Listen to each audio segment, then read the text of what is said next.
నీ ఇంటిలో ఏది ఉన్నా పర్వాలేదు, తెచ్చి నా చేతిలో వేయి అన్నారు. కట్టుకున్న బట్ట విడిస్తే కట్టుకోవడానికి బట్ట లేని దరిద్రురాలైన బ్రాహ్మణి లోపలికి వెళ్లి ఎండిపోయిన ఉసిరికాయ దొరికింది, పట్టుకొచ్చి శంకర భగవత్పాదుల చేతిలో వేసింది. శంకరుల చేతికి ఉసిరికాయ తగిలిందంటే లక్ష్మీదేవి ఆనందమగ్నురాలైపోయింది. శంకరా, నీ వంటి మహాపురుషుడి చేతిలో పడిందా ఉసిరికాయ, ఇవాళ ఆ బ్రాహ్మణికి ఉన్నటువంటి పుణ్యం అనంతమైన పుణ్యం, అందుకే బంగారు ఉసిరికలు కురిపించేస్తున్నానంది.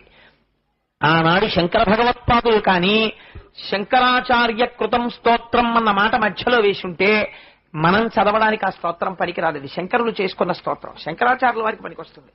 ఆయన ఎక్కడా కూడా నేనన్న మాట వేశారు. కళ్యాణమావహతు మే కమలాలయాయాః మాం అన్న మాట వేశారు. ఇప్పుడు మీరు చదివారనుకోండి ఆ స్తోత్రాన్ని,